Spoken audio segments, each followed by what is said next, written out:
What is up, YouTube? How y'all doing? Check it out. Check this out, man. Is this old? It don't say. God dang it, it's on the wrong channel. That's what the problem is. What y'all doing, man? How y'all doing? I hope y'all not driving and watching Uncle Mike.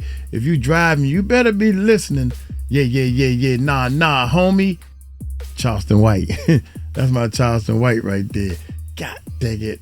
Rotten mangoes. I'm gonna do this Diddy.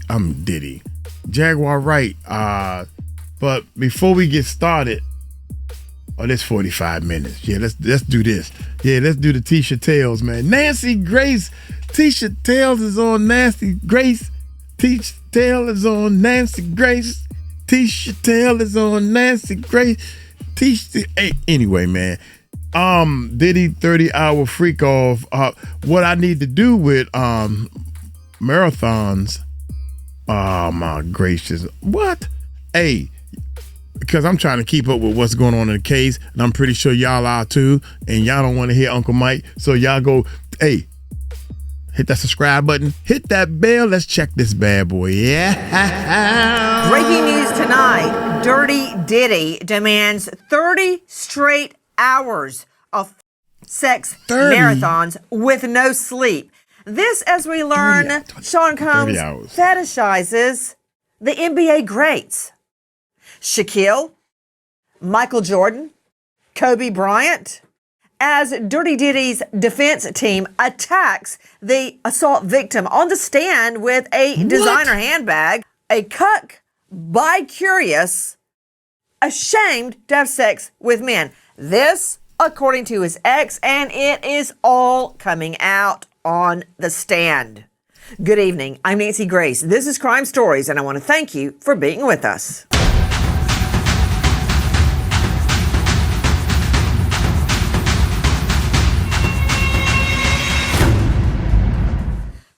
That alleged sex assault victim on the stand undergoing intense cross-examination throughout the day. Joining us at the courthouse, that's the Monahan Federal Courthouse in downtown Manhattan.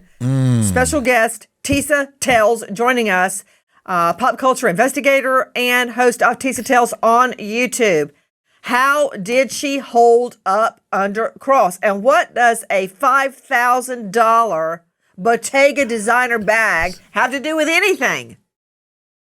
Listen, we were in the court and we were wondering the same thing, but our little sweet bunny rabbit looks like she sharpened her shank today and she pushed back on, and one of the more humiliating things for Diddy's defense team. It started off while she was just going through mundane questioning. Have you had this? Have you had that? She mentioned, you seem to be mad that he took somebody shopping in Chanel. She literally said, yeah, because all these other girls were, being shown off, blah, blah, blah, blah, blah. The defense team thought they could sharpen and go in, and they thought they could actually break her, maybe get her to feel a little bit ashamed or show how petty she was. And the defense team went on this really odd way of questioning. Well, you got a Van Cleef bracelet. And she said, okay, I did. I'm sorry, our little bunny rabbit, she has a voice like sunshine. Yes, I did. Then they asked her, and you got a Bottega bag. How much does a Bottega bag, cost? Now, this is a defense attorney in head-to-toe Chanel. Our little bunny rabbit sharpened her shank and said, you have one, don't you? To push it back. Because again, the line of questioning was so insulting. After she just finished a day ago telling us how she was an unwilling participant in a cracked out version of The Shining, they're now trying to say that somehow a bag and a bracelet somehow made up for everything. But however, the defense was a little bit taken aback. She said, well, how much is it? 1,500 or 5,000? Like, how much is a Bottega bag worth? And our little bunny rabbit said, how much is my body worth? And the whole courtroom was just sitting there in shock because it was such a beautiful thing to see that a victim, somebody that Diddy had made feel small, broken, both mentally and literally physically, finally in that moment, why Diddy is sitting there looking like he's smirking at her almost, was able to hold her own against the defense team and push back and push the narrative that my body's worth more. I'm worth more. So it was a powerful moment in the court. When you said Sean Combs, a.k.a. Diddy, is smirking in the courtroom, could you demonstrate that? Because that's not a good look. Even if he thinks he's winning, even if a couple of the jurors thinks he's winning, for him to smirk, that could backfire. Show me what he's doing. Okay, so when I say smirk, okay, this is the best way I could use to describe it, but let me show you, okay? Whenever there are certain witnesses on, to me, it almost like he's trying to get into the witness's head, okay? Now, the smirk isn't something like, like a Marvel villain like they've been accusing him of being. It's something more like his posture gets almost like he owns the place. He kind of slouches just to the side a little bit. His head's kind of like cocked just a little bit, and he's looking at them with a posture like, are you kidding me? Are you kidding me? Now, he has wised up. Doesn't look like he's playing to the jury anymore. But when it comes to the witnesses, we saw this with Jane. We saw this with Mia. We saw this with Cassie. We saw this with Bona and everybody else. He literally still has his attitude like he runs the room, and he's literally just looking at them like, are you kidding me? Again, I would think that if I was on trial like that and people were lying on me, I would have righteous anger.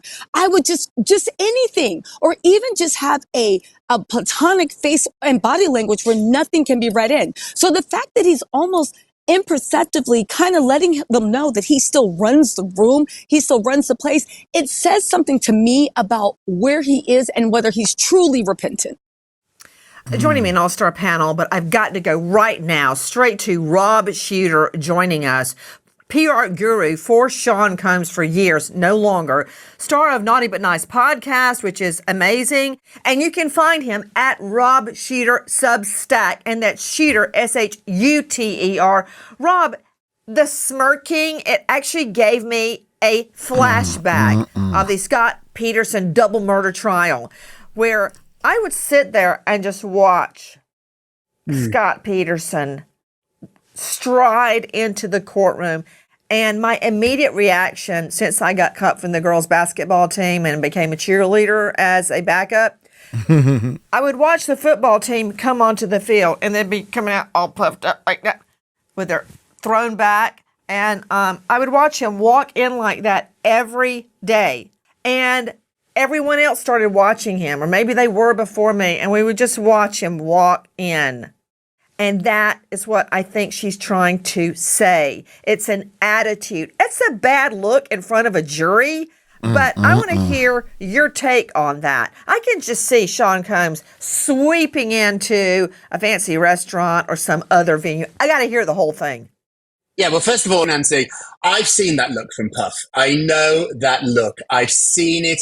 I think we did a really, really great job explaining it. He looks down his nose. He cocks his head back, and he looks down his nose as if he is the king of the world. It's a look of arrogance. It's a look of dominance. And it's a look that comes to him very, very easily. And that's the reason, Nancy, that he's having trouble turning it off. Sean Puffy is a very smart person. He, at the moment, is acting like an idiot. I think that's his natural look.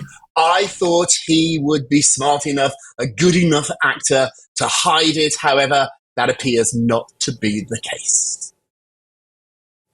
You know, I guess to Dr. Bethany Marshall, a psychoanalyst joining us out of LA. She has, you can see her now on Peacock. She wrote an incredible book, Deal Breaker, on Amazon. And you can find her at drbethanymarshall.com. Dr. Bethany, king of the world. Okay, what's a is somebody who wants to see his wife or partner having sex with other men. The fetishized fantasy that elicits arousal is the idea that the woman is cheating on him while he's away. And according to Jane, one of the sexual fantasies that he wanted to relive with her was while he was on his private jet, she was asking one of the male escorts to come in and have sex with her. So that's called. Okay, you're saying, Dr. Bethany, a Like cuck, roleplay? C-U-C-K, wants to watch their partner have sex with somebody else. Why would you want that? Because you know my marriage motto is open marriage, open casket. So I don't get it. Explain that desire to me. Well, I think there's a couple aspects. One, we see with people who have sex addiction and drug addiction is an impaired reward system where they need to push the envelope more and more to gain. But the other is that men who want to be cuckolded are often bi-curious, and they have fantasies of having sex with other men, but they're too inhibited, or for whatever reason, they're not going to carry it out. So they would rather watch their wife or partner have sex with other men so they can incorporate same-sex attraction and arousal into a heterosexual relationship. I'm about to be sick. I understand what you're saying, Dr. Bethany. Listen. Jane says the hotel nights often involved cheating role play with Combs and the entertainer. Combs expected her to pretend he was away on a trip, and she was sneaking the entertainer into her home behind his back. This role play would begin over digital communications when booking a hotel night with an entertainer familiar to them, with Combs directing her to ask for explicit videos and images from the entertainer and respond with flirty messages like, "I can't wait to get you alone." Jane says after the entertainer left, Combs liked to watch his recordings of the hotel night while they had sex for a replay. When, if ever, was the last time you checked your home's title? Well, if you're like me, the answer is never. So stop what you're doing and make sure your title is still in your name immediately. Go to HometitleLock.com. Use promo code Nancy. You also get a free title history report. I thought I'd let it play a little bit just in case y'all need some of this. Golly. Now use promo code Oh Nancy. my God, dog. I'm over Straight here back getting out sick. to Tisa Tell, standing by at the courthouse. Pop culture investigator and star of Tisa Tells on YouTube. Tisa, okay, they would play back the video of the hotel night, a.k.a. freak off, a.k.a. Sex session, rape torment, like a football game, like a replay. Like the worst Netflix and chill in the world. It gets deeper than that. He would literally mirror his phone onto the television screen. So she was forced to do that. She was doing everything she could to get out of the next freak off, and she suddenly saw him texting an escort offer her phone, "Hey, why don't you come on?" What they described in court was something that, again, I get the cold, but then I went and I researched it. I said, okay, but I don't see crackhead in the definition of cold. I don't see graying gums. I don't see dressed as a burqa from the neck up and neck up from the neck down. I don't see that in the definition of a. The defense is trying to run with this. They want to say that's all it was. But again, cold, I never thought I would say this, but I think that Sean Diddy Combs gave a bad name, if that's possible to do. But we were shocked in the courtroom.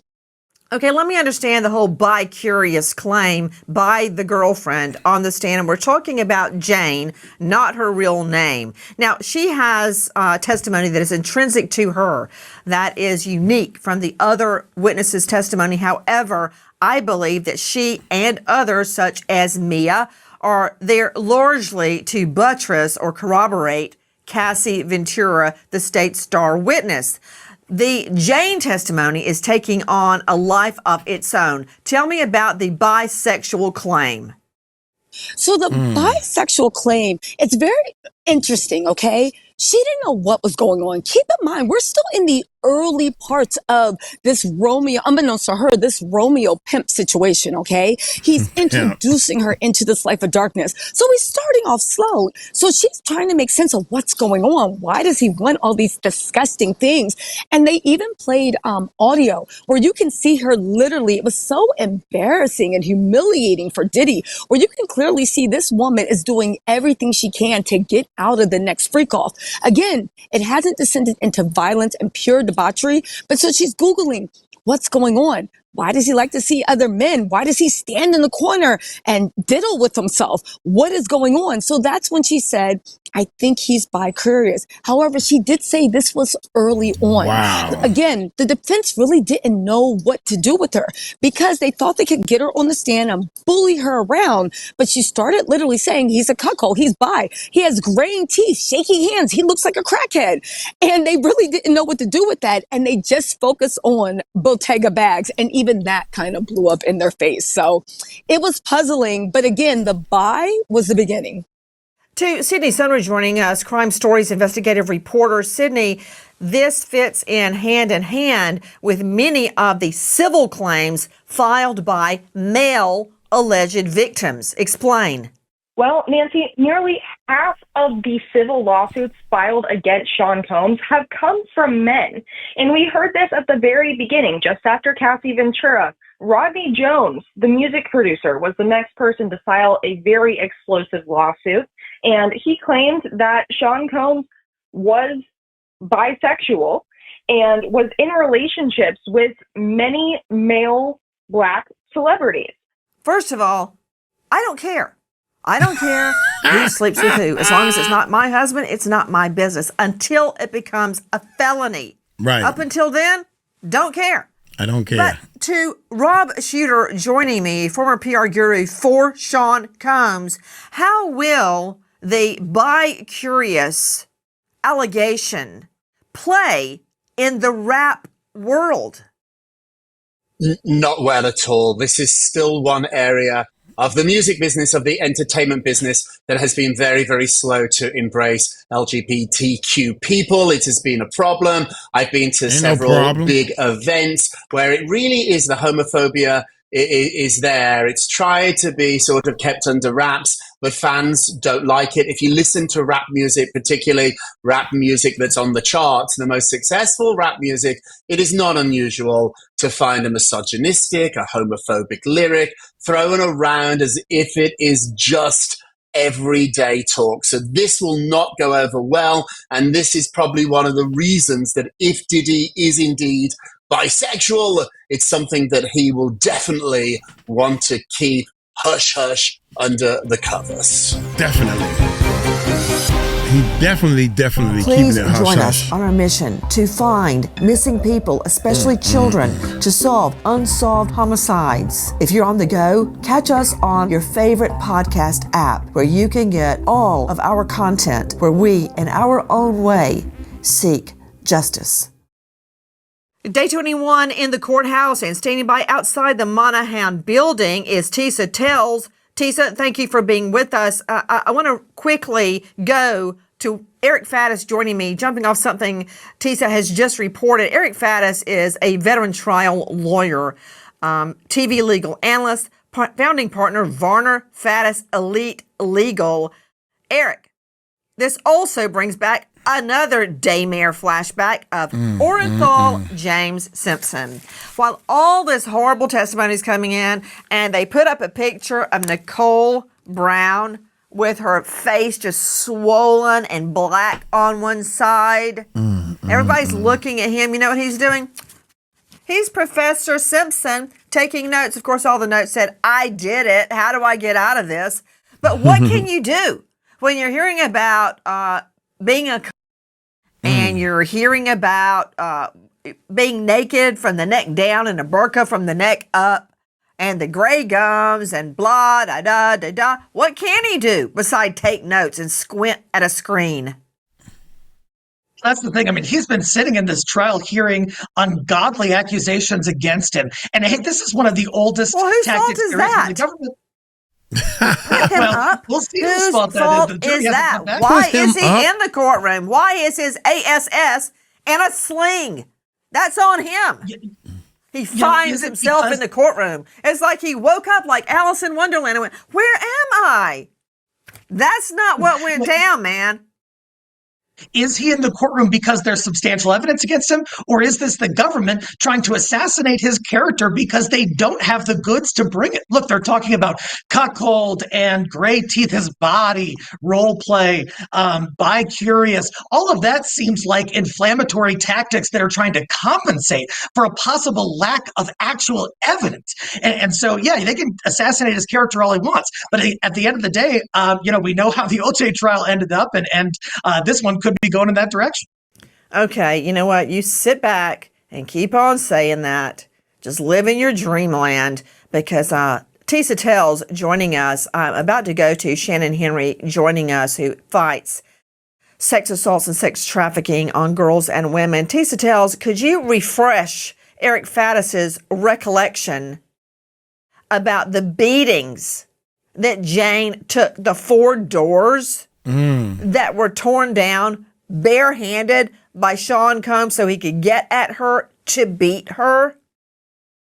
Absolutely. But first I want to say, if there's anybody trying to assassinate the character, this came out with Diddy's defense team. So maybe he needs to look to see if somebody's a paid assassin on his own defense team, because they did a good job of putting their client's character in the dirt. But again, this is coming on the heels of him being literally reenacting The Shining, kicking through doors, her running through the house, locking doors, kicking through heavy wooden doors, being mercilessly beating him, humiliating her by calling the woman that he's seeing while she hears all this happening.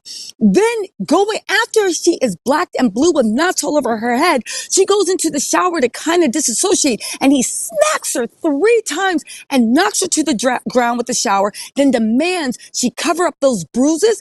Drugs are forced down her throat, and then she is forced to perform a freak off.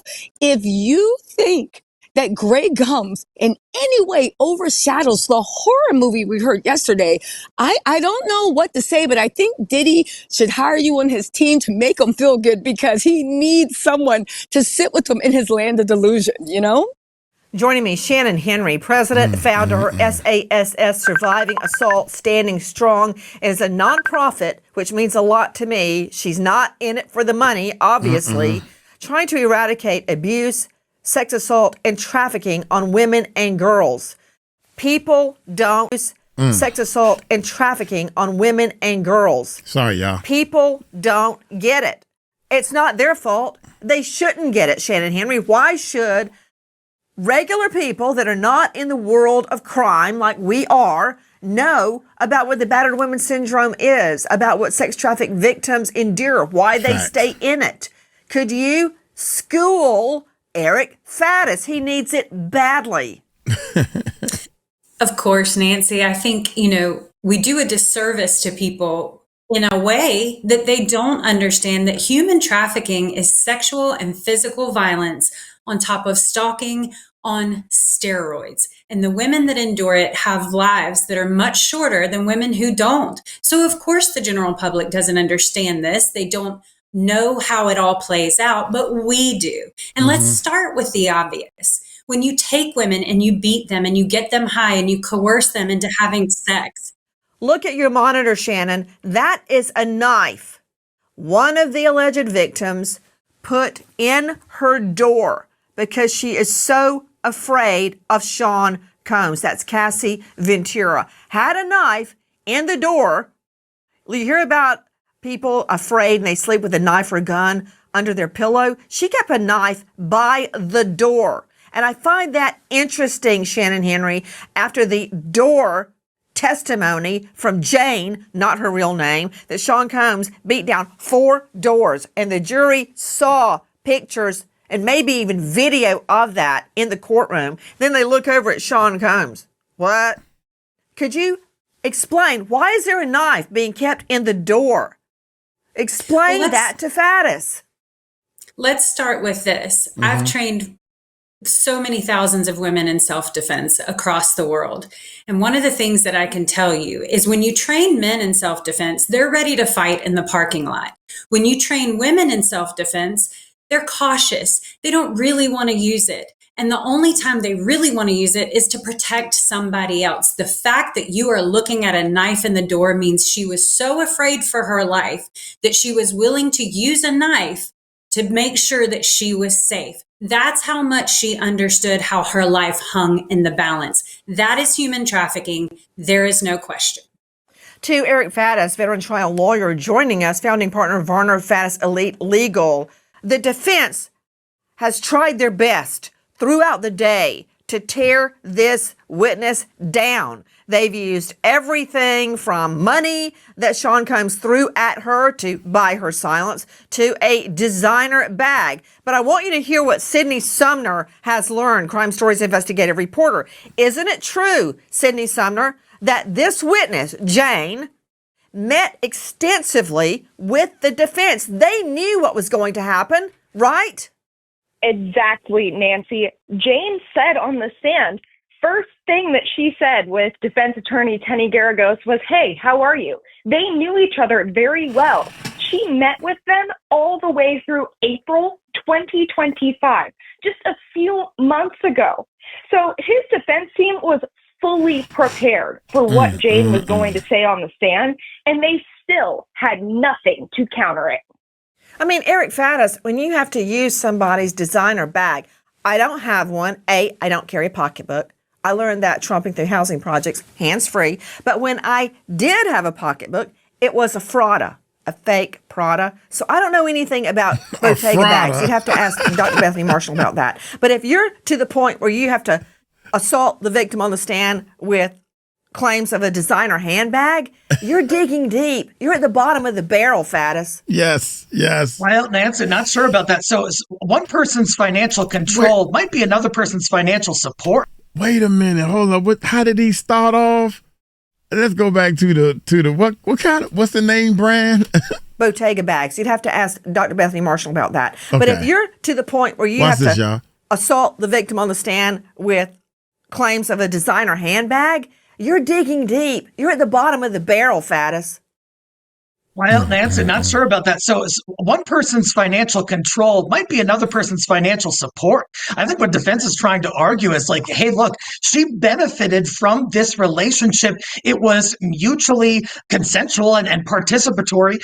She got some benefits out of it. She wanted to keep seeing him on cross-examination. They talk about that she enjoyed aspects of the freak-offs. And in fact, that they ended early at times when she expressed discomfort. That doesn't sound like overcoming someone's will. This sounds like a mutually beneficial relationship. At least that's how defense is going to style it. And that this was a willing participant who also got something out of it. That's what they're going to argue. The defense trying their best to skewer a witness on the stand, a former girlfriend of Sean Combs, only known as Jane. To Tisa Tales standing by at the courthouse, star of Tisa Tales on YouTube. Tisa, did they crack her? And wait, Tisa, have you ever seen, for instance, a horror movie or one of those satanic movies where they throw holy water on the possessed person or the demon and they, ooh, and it burns them? That's what Jane is to Diddy. That's what's happening. She's the holy water being thrown on Diddy, right? And he's cringing, and they are trying to stab her through the heart with a wooden stake. That's what's happening. All day long, they went at it. Did it work? Did they crack her? Judging from the sentiment in the courtroom, it does not look like they cracked her. She stayed strong. And this is the best they could do when she's in the early years of the relationship. She hasn't gotten to the part where he literally ripped his mask off. You know, they didn't crack her because what they were claiming is ridiculous. $150,000 over 3 years. You can make $50,000 a year, I believe, working a little bit of overtime. Again, it's always a choose your own adventure, but it's laughable to believe. And Jane did a good job of driving it home, like she said. And it literally, after that, we went immediately to a break where she said, well, how much is my body worth? Diddy's team was taken aback and flat-footed. Because what do you say to something like that? Because to give a number, it proves everything we think about Diddy. But again, it was a powerful moment. And Jane, the little bunny rabbit, she is sharpening her shank and she is in there fending off. So I definitely think she did great. Okay, to Sydney Sumner, Crime Stories investigative reporter, do I understand this correctly? That Sean Combs, a.k.a. Diddy, fetishized Shaquille O'Neal? Okay, have you ever met him? He's as tall as a door, right? I would not mess with him. I wonder how he feels finding out he's been fetishized by Sean Combs. Okay, that's neither here nor there. Plus, Michael Jordan and Kobe? What? Well, that aligns with previous testimony that we've heard that Sean Combs specifically wanted to see entertainers before they were invited for a freak off because he wanted it to be as big as possible. And that plays into this sadism theme that Dr. Marshall has brought up. Whoa, what? Please call on me. What did you say? Tisa Tell told us this a few days ago, What did Nancy. you say about Shaq's? I would have to assume that Shaq, being the person that he is a very large person in every aspect, Nancy. Okay, see, here, Sydney, we talk about murder, serial murder, rape, arson, child molestation, drug lords. I don't have time for euphemisms, okay? Yesterday, you, Tisa Tales, kept talking to me about how Sean Combs wanted the sex workers to be, quote, okay, you're making it sound like, as I said, a trust fund at Harvard University, when you're actually talking about the physicality, and I'm trying to put it delicately so we don't get thrown off the air, of the sex workers. Is that correct? That's a yes, no, Tisa Tales. Yes. And listen, Grandma, okay. close. That, just a yes. Okay, Sydney Sumner. Don't put perfume on the pig. Tell it. Well, Nancy, it appears that Sean Combs wanted an entertainer that could make up for his Tootsie Roll. So we know that Sean Combs, according to the civil lawsuit, is not. So we think that he hired entertainers that were much more so, and this could either just be a personal insecurity, or maybe it is this sadism idea that Dr. Bethany Marshall has brought up several times, that he wanted the women who participated in these hotel nights to feel some level of pain every single time that they participated. And I wanted to respond to Eric Faddis earlier. Yeah, go ahead, because I want to hear that. So Faddis said that the defense made it seem that Combs ended these hotel nights early if Jane expressed being uncomfortable. But she pushed back on that idea and said, no, that was not out of sympathy for me. That was not for my protection. That was because Sean Combs didn't want to waste time on a bad hotel night when it was clear I didn't have chemistry with this entertainer. And that's why Jane says that she had a hand in hiring entertainers, because there were certain people that she at least knew and was comfortable with and wasn't so freaked out by the fact that she was having sex with a sex worker without a or a very sweaty man, as Tisa told us. So the only reason she had a hand in setting these up was to protect herself.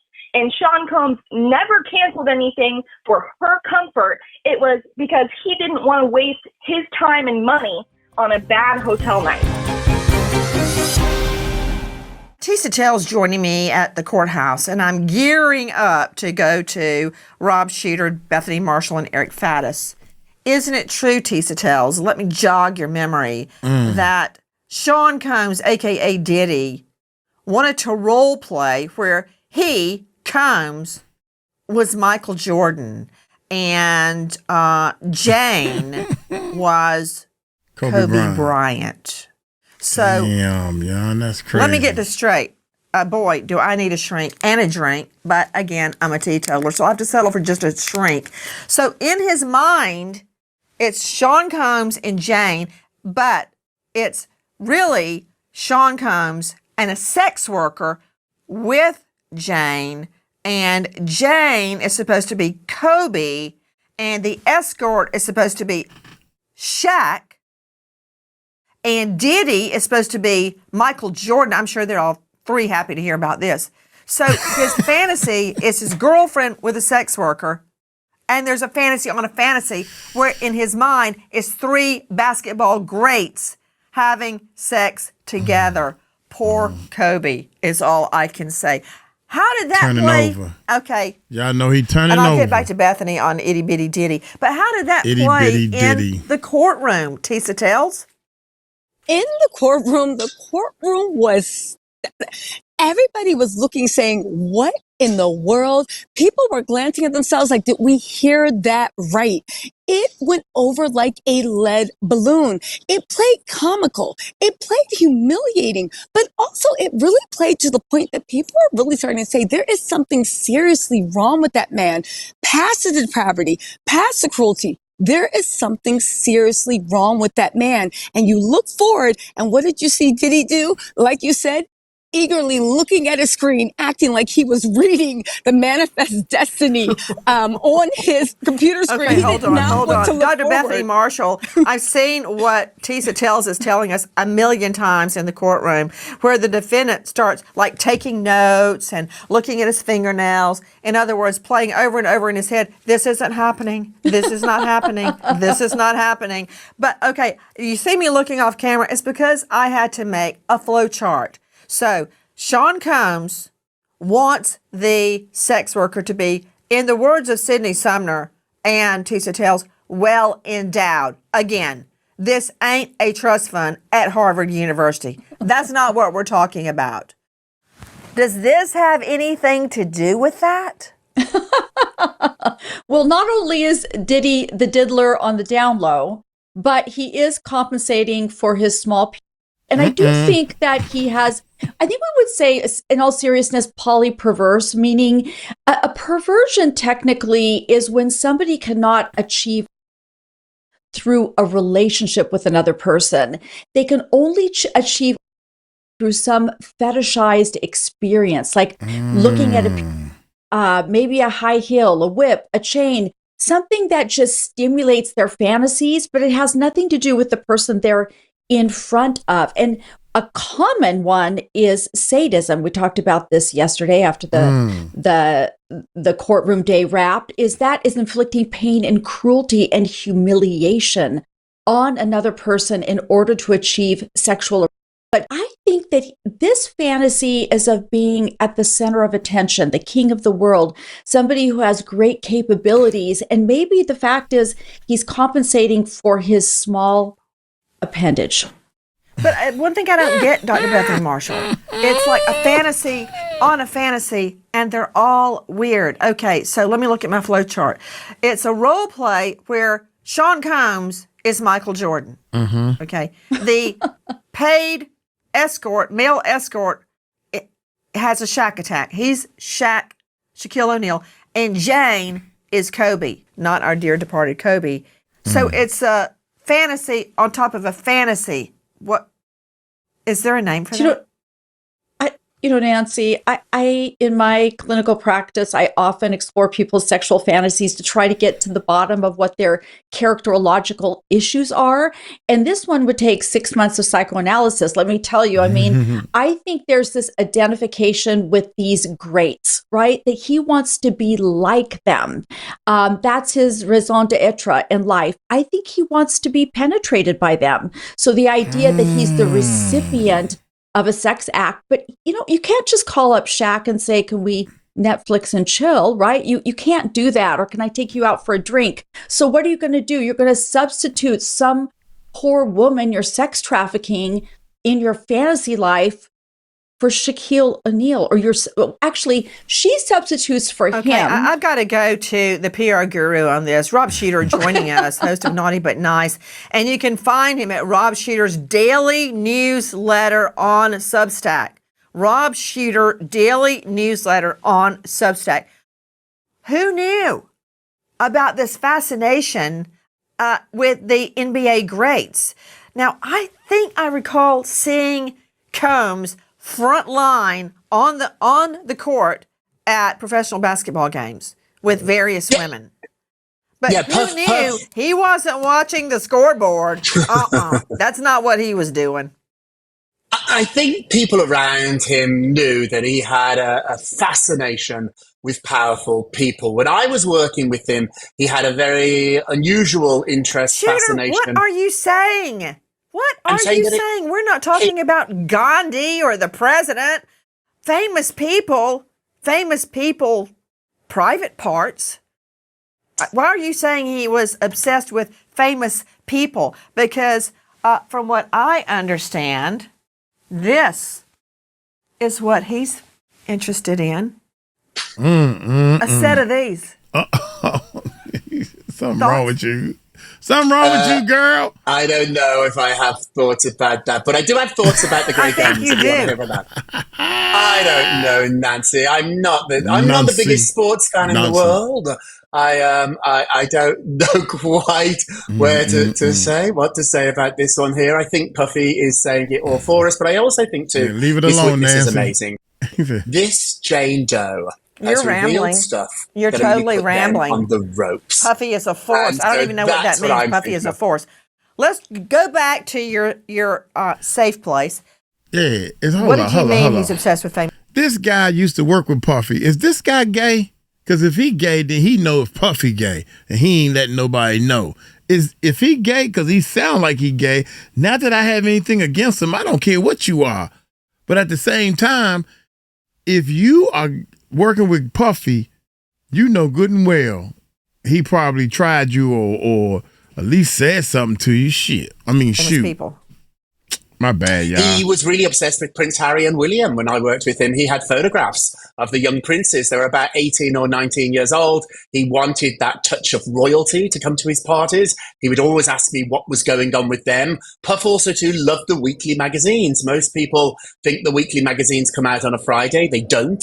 They come out on a Wednesday in New York. Puff was the first person at the newsstand, or he sent an assistant to go through the weekly magazines. He would circle people that he wanted to be famous around him. Ashton Kutcher was somebody that he had a really unusual obsession with. And so Puff being obsessed with people that are powerful, successful, I think that has gone on a really long time. So, Rob Shooter, you wouldn't touch a pair of these with a 10-foot pole, right? Well, you won't talk about it. But you hear the bizarre role play that he insisted on with Jane. And I got to tell you something. There's a point in the courtroom where you have to be confident enough in your case and in yourself to say no further questions, because you're making it worse. The defense is digging their own grave with their teeth, talking and trying to massage Jane's testimony all day long on cross-exam has backfired spectacularly. You're right, Nancy. No further questions. You've got me. You know, it's one thing to be talking about Tootsie Rolls and basketball stars, but can we get down to the brass tacks about what's happening in the courtroom? I want to know the dynamic between the jurors and Jane on the stand. I can tell what Tisa Tells thinks, but how is the jury responding to her, Tisa? The jury is responding with so much respect and so much compassion. They are locked in. They are sitting up. They are taking notes. They were hanging off of every word. And to your point about what exactly the defense is doing, imagine the jury looking at compassion, still remembering the brutality that she just testified the day before. And now they're besought with images of Diddy, Kobe, but literally they're in the room and it's like, get ready for a Shaq attack. The jury still remembers how when Diddy with this role play, they were not allowed to remix or freestyle. He was in control of everything. So he was literally directing them like they were puppets. This absurdity. This is what the jury is taking notes on. I can't imagine what's in their minds, but the fact that they are keeping set straight faces, but leaned in and taking notes, again, the more incredible and the more preposterous it comes. They're just leaning in more and giving Jane so much compassion, so much breath. And again, it can't be understated enough that this is not the strongest day for the defense. We'll see if it comes What back. can you tell me about Sean Combs' mother cozying up to the sketch artist after Sean Combs complained that the sketch artist was making him look like a koala, and he didn't want to look like a koala bear, and he wanted her to change the way she was depicting him. Now I understand Sean Combs' mother asked for her own sketch in court. Don't they have better things to think about? Listen, Nancy, audacity must be hereditary. That's all I see in the courtroom. First of all, the court sketch artist was so kind because she actually made Sean Combs look better than he's looked in a long time. At least when his smile, his gums are pink like they should be. However, the mother, the fact of the audacity that she's allegedly approaching the sketch artist, asking for things, this audacity that even in the height of this, they have the ability to ask for something, to demand something that other people don't get. This is the last time you might see your son without being behind bars, and you're literally making sketch artists as if they're just local street paparazzi. Again, it's the audacity and it is the gall, but the mom is just sitting there, the family's sitting there, they're locked in on the witness. We'll see what happens. We stop and remember an American hero, police officer Kyle Hicks, just 32, shot and killed in the line of duty, leaving behind a grieving wife, Cassie, and children, Riley, Katie, Amelia, and Tucker. 4 children sentenced to life without their father. Damn. American hero, police officer Kyle Hicks. Thank you to our guests, but especially to you for being with us. Nancy Grace signing off. I'll see you tomorrow night, 6 and 9 o'clock sharp Eastern. And until then, peace good night, out. friend. Man, every time I look at the Nancy Grace thing, man, at the end, she's talk about the fallen soldiers, the police. And it's so sad because she always talk about the people that they left behind and all this. That is sad, man. That makes it hurt. I don't even want to watch you because of that. But I try to show love and show respect and everything. Look here, that's my closing, man. I'm gonna get on up out of here. Thank y'all so much for checking out the channel and everything. Y'all take it light, take it slow. Tell them Uncle Mike told you so. Peace out.